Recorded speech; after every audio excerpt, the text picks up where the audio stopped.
So here's the annotation part of it, okay? The sick rose, as you can see, I thought it might be confusing, my annotations and the actual text. So the text is underlined in red and everything else around it is my annotation. So as we know, The Sick Rose is from a collection of poetry called The Songs of Experience. Now, William Blake is really interested in this idea of the fall of man. So man, meaning humans, start off being morally good, but through their experiences of life, they get corrupted, they get cynical, they are no longer as good as they once were. And as I said earlier, there's a poem which is paired with this called Songs of Innocence. So we've got the blossom, and later on in the second half of the book, in the Songs of Experiences, that blossom becomes a sick rose. So something has happened to it to kind of sully it, to make it tainted or not as good as it was before. And you could argue that what has actually happened is it's a lived life and it made mistakes, perhaps. Right, so let's have a look at the sick rose. We can see from the title, sick. If you're sick, you are, it's really in the late stages of illness. You're not just a little bit ill, it's kind of deadly. And it's almost like you're too late. So this is a warning poem, but it's almost like it's on its last legs. It's really, really late in the day. I was thinking about this the other day. It's almost like, do you remember with the start of the pandemic when you were looking at in horror at what was happening in Italy and Wuhan, and you're just thinking, oh no, it's definitely going to come over here and there's nothing we can do about it. Or maybe we can do a little bit about it, but it's definitely coming. There's nothing we can do to stop it coming. It's that kind of last chance. That's what we're on with the sick rose. Now with rose, this can be a poem that can be read in many ways. It could be Rose is a woman called Rose. Rose is love in general. Or Rose could be England, which has the red rose as its national flower and the sign of the country. Okay. Piece of advice: if you really don't understand this poem, my suggestion is, why don't you take one of the roses away? So say now you just couldn't get your head around how this is a political poem. Well, fine, just think of Rose as a woman or Rose as love. Okay. People can get confused when they try to talk about it as being all three, which is really, really hard. I'm going to teach it as all three, but if you're ever stuck, just think, right, I'm going to take away the political angle, and then, hey presto, people tend to understand what's going on. Right, so let's look at the first verse or quatrain. O Rose, thou art sick. Notice the O. It's just like me saying to you, oh, Martha, you've broken the window. Well, the fact that I haven't just said, Martha, you've broken the window. O suggests affectionate. It suggests I like you. Whoever you are, I like you. And you've done something wrong. Okay. Oh, it's a disappointment, but it's an affectionate disappointment. Thou art is another word for you are, but there's an element of respect there. Okay. O Rose, thou art sick. Now look, we've got the sick again. So it's like in the final stages of something, but the exclamation mark suggests that Rose doesn't know she's sick. Rose, the country, if it's England, doesn't know it's sick. Love doesn't know it's sick. And our question is, what is making it sick? We can guarantee with the exclamation mark that Rose, whoever she is, country, a love in general, or a woman, she doesn't know. The invisible worm that flies in the night in the howling storm. So this worm is clearly got something to do with a sickness, and it's invisible, which in a way explains the exclamation mark. Rose didn't see it coming. So this worm, this danger, she never saw. The fact that it's invisible makes it extra deadly. Now, we can think of this worm, if Rose is a woman, perhaps this worm is a phallus, which is a fancy word that I use because I don't know, I feel silly when I write penis in an essay. So phallus is the fancy word for penis. So if she's a woman, it could be either a sexual attack or a sexual relationship that is going to ruin her life. A worm is often known in religious terms. It's linked back to the serpent. Now, I don't know how good your knowledge is, but in the Garden of Eden, everything was good between Adam and Eve, and the devil snuck in as a serpent. So ever since, anything to do with snakes or worms or anything in poetry tends to do with evil. So is this the devil or the devil's influence? We could also think of the invisible worm as, if you go along with this evil serpent idea, if Rose is a country, the worm could be the French Revolution, because as you know from yesterday's lesson, the Revolution really, really frightened Britain, because Britain had a pretty similar structure and all hell was breaking loose in France. So maybe William Blake is saying, watch out, Britain, because it's coming over here. These ideas, these revolutionary ideas are coming to our shores. We better watch out. That flies in the night in a howling storm. Whether this is a rape, whether this is a sexual relationship outside marriage, whether this is the revolution, whatever it is, these ideas or these temptations are coming to us. Flies is quick and deadly. It's coming to us in the night, suggesting evil. And again, this echoing this idea of invisibility. In the howling storm. So howling storm could be in reference to revolution. As we know with the guillotine and the Reign of Terror, it was a terrible, violent mess. Maybe Rose, the country, is England, is going to be attacked by revolutionary ideas, and these revolutionary ideas are going to create a howling storm. So if Rose is a woman, okay, this is where we need to backtrack a bit and understand people's attitudes to relationships back then. Lots of people didn't think having sex out of marriage was a good idea because God forbade it, okay? Can I just emphasize, these are not my views, okay? But, so you could, especially if you were a woman, you could get ruined if you had sex outside of a relationship because there was syphilis about, which was an STI and could kill you, because there was no treatment for it and you just became very ill. And if you had it, people would look really down at you and you wouldn't be allowed in polite society. You wouldn't be, everyone would call you names and bully you a little bit. Similarly, so that could be love outside of marriage. Similarly, if you got pregnant, you were absolutely ruined if you didn't get married. People would be so mean to you. You wouldn't be invited anywhere. You'd be isolated. You'd be alone, and people would call you horrible names. Tend to be on women. It's so unfair, isn't it? Just women got a really tough time in those days. Finally, if it's a rape, if somebody's coming to rape you, then sadly in those days it was still seen as the woman's fault, in the sense of, did you tempt your rapist? Why were you alone? You should have looked after your security a bit better. And that's why back in those days women were chaperoned. Now, this is not very nice on women, is it? But it's actually not that very nice on men, as though men have uncontrollable desires that it's kind of not their fault if they exercise. Now, that is a load of rubbish, as we know, with our modern heads. But we have to think back in the day, what were the ideas going around at the time? And it was really important that women were virtuous. It was really important that women didn't have any sexual knowledge before marriage, and any sort of sexual activity, even if it was consensual, was seen as immoral and very, very sinful.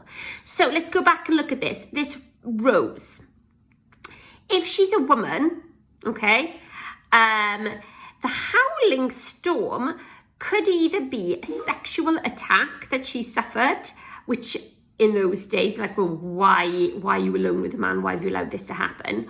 Or it could be a consensual sexual experience outside marriage. Okay, howling storm. I'll let you think about what could be howling. So maybe she's having a really good time in this relationship, but again, it's sinful. So she's going to have to pay the price, even if she has given in to her desires.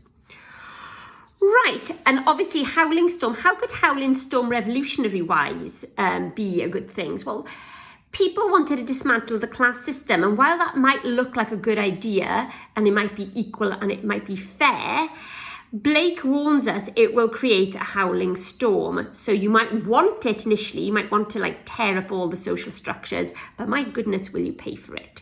So with the howling storm, it's an image? Is it a sexual attack? Is it immoral sex? Or is it the revolution? Notice there is a comma after storm, and then we go on to the second verse. Now that's not normal. You should usually have a full stop to make a nice tight verse. That suggests that whatever the danger is, it's coming closer. That caesura, that space on the page, suggests it's not here yet, but my goodness, is it's close. So sometimes the form of the poem can actually give you an indication to the meaning. I like to think of this little space here as almost like the British Channel. That is what separates the revolutionary ideas from France to the shores of Britain, not much at all. So anyway, this invisible worm, as I said, whether it's a lover, whether it's revolutionary ideas, or whether it's, a rapist, has found out thy bed. So found out something. It suggests that this lover, this revolutionary idea has gained something, has power over you, whether it's temptation or whether it's, the attraction of revolutionary ideas. And what is this bed? Has found out thy bed of crimson joy. We could think of this bed as an image. Now, if Rose is a woman, it could be a plain old bed, couldn't it? Like you sleep in, and you could have a sexual relationship in that bed, or it could be a place of privacy if it's more of a violent attack, where Rose has gone to bed thinking she's safe, thinking it's private, and she has been surprised there. So found out thy bed, sanctuary, or it could be a very lustful place of crimson joy. In bed can also suggest have you heard the term a hotbed of ideas? It's a place where things grow, or a rose bed, a bed where, plants grow. So this could be linked to this growing of ideas here if you want to make it political. It's found out thy bed of crimson joy. Now, crimson is often associated with passion and danger. And crimson joy in some ways is a contrast, because joy suggests you're happy, but crimson could suggest the blood of revolution. It could suggest, if it's a rape, the blood of an attack. It could suggest lots of things, but it could also suggest passion. Remember, if you're having to ask yourself, why would a revolution be joyful? Okay, well, maybe since you've got lots of enemies and you are really poor and you're sick of the upper classes having all your money, you might initially enjoy seeing them slaughtered. But again, you might come to regret that, because maybe you can't turn the anarchy off later on. Okay. Similarly, if this is a sexual encounter which is consensual outside of marriage, which Blake considered immoral, maybe you're going to, I'll let you figure out what joy means, but maybe you'll enjoy it in the moment. But if you're pregnant, or if you get an STI from it, you will be absolutely ruined. So again, this kind of contrast, this danger and the pleasure is there. Yes, so, and his dark secret love does thy life destroy. So you have to ask yourself, what is this dark secret love? Why does it have to be in the dark? Possibly whatever way you look at it, whether it's revolutionary, whether it's immorally, or whether it's just everybody having sex outside marriage, there's lots of STIs going around, it is not good for you. This dark secret love does thy life destroy. So life could mean several things. It could be a moral life. It could be, so basically you've ruined your chance of heaven because you've had sex outside marriage and God's really annoyed with you and the rest of society when they find out. It could be you could actually die because you've got an STI. So your spiritual life is ruined, your regular life is ruined, or your reputation is ruined if you're raped. And that's really hard to say actually, because why would somebody have to take the blame for that? But they did in those days. Or thy life, it could be your political life. Yeah, you might want this revolution to begin with. If you look at yesterday's lesson, it's almost like they couldn't stop it once it started, and it got worse and worse and worse and ended up in tatters. So your political life could be your daily life could be in tatters. Does thy life destroy? Is it a moral? Are you destroyed morally? Are you destroyed physically, meaning your reputation, or you've been harmed in a vicious attack? Or are you destroyed physically? Interestingly, if you look at my wee arrows, you've got joy and destroy. They are definitely linked, aren't they? So they're linked through rhyme, joy, destroy. And actually, joy and destroy are the opposites, aren't they? Joy is something that you participated in willingly, perhaps, something that you get a lot out of, and destroy is the opposite. It's misery. It's being torn apart, no longer to exist. So there is a warning there. You might enjoy something at the time. My goodness, will you come to regret it later? Let's think of the overall tone of this poem. Now, this is where it links back to the blossom. The blossom and this are said, despite the adult themes in this, it's said in a very simple, childlike voice. It's as though Rose doesn't realise what she's got into, and her innocence has been destroyed. Now, if Rose is a woman, how could she be innocent? Well, she'd be innocent because she has no sexual experience. Spiritually, she hasn't tainted herself or sullied herself. Again, might I add, these are not my ideas. These are William Blake's ideas. What about a country and a country's innocence? Well, if you remember the structure of class, at the top was a king, and the king was supposed to be the number one representative in the country from God. So God is supposed to have put the king or the queen on the throne. So that's why we say, God save our gracious queen, because it's supposed to have been God that put them there. So in a way, if you challenge the aristocracy, challenge upper classes, and, you know, if you look at France and they ended up challenging the king, you're challenging God's structure on earth. So in a way, that is how, if it's a country, that's how it was once innocent following God's structure, and now it has sinned by ripping it all apart with revolutionary ideas. Okay, and love in general. Lots of people say, well, how is love different to Rose? Well, Rose is a symbol of all love, or Rose could be a woman. So if you think about Rose being the symbol of all love, well, surely a pure love, according to Blake, not myself, surely love, if it's pure, it should only be expressed in marriage. And maybe everybody going off and having these sexual relationships is ruining love and cheapening it. And those are Blake's thoughts. So, just to sum up, there are three ways of reading this poem. Okay, you could think of Rose as a woman, and she suffers a rape and a sexual attack, and she is ruined by it. Okay.